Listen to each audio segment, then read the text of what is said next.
ডালে ডালে ঝুলে থাকা কমলাগুলো ধরেছে রং, কোথাও সবুজে হলুদের ছোঁয়া, কোথাও পুরো পাকা রং। হাত বাড়ালেই বোঝা যায় ফল শক্ত, খোসা টানটান, ভেতরে রস ভরা থাকার আভাস। বাগানটি জীবননগরের। আমার কাছে কমলাটা ভালোই লাগলো, মিষ্টি আছে, সবই ঠিক আছে। কমলা বাংলাদেশের কৃষিতে এখন আর শুধু পরিচিত ফলের মধ্যেই নেই সীমাবদ্ধ।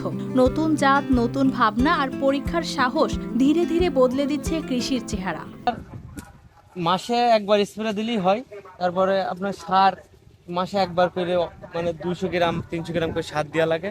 আর যেই হয় আমরা তো বুঝি যে সেচ দেওয়া লাগে।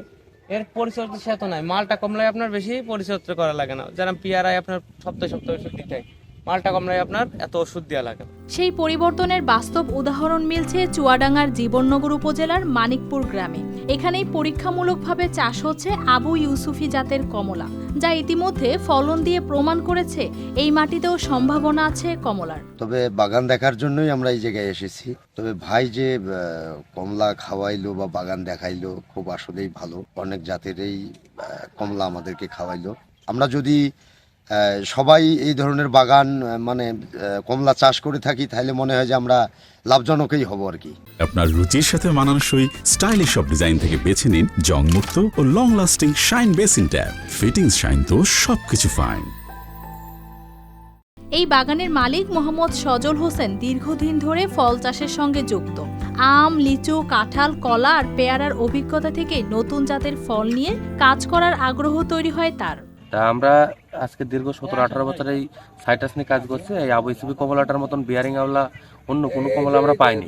এটার হচ্ছে বাণিজ্যিকভাবে ব্যাপক চাহিদা রয়েছে আর প্রচুর পরিমাণে বিয়ারিং। 2023 সালে তিনি চারা রোপণ করেন আবু ইউসুফি কমলার। তখন অনেকেই সন্দেহ প্রকাশ করেছিলেন জীবননগরের মাটি ও আবহাওয়ায় টিকবে কিনা এই কমলা। কিন্তু নিয়মিত পরিচর্যা আর ধৈর্যের ফল মিলতে শুরু করে 2 বছরের মধ্যেই। কমলাটাও অনেক সম্ভাবনাময় ফসল মনে হচ্ছে, কারণ মালটা যেহেতু বেশ কয়েক বছর ধরে আমার এখানে চাষ হচ্ছে এবং কমলা শুরু হচ্ছে কয়েক বছর ধরে, এবং কমলাটার সম্ভাবনা অনেক ভালো দেখছি।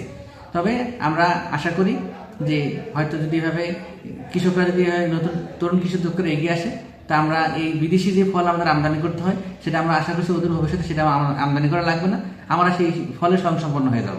2025 সালে গাছে গাছে ঝুলে ওঠা পাকা কমলা এখন কেবল একটি বাগানের সাফল্য নয়, এটি নতুন সম্ভাবনার স্পষ্ট বার্তা দিচ্ছে জীবননগরের কৃষিতে। News desk, RTV।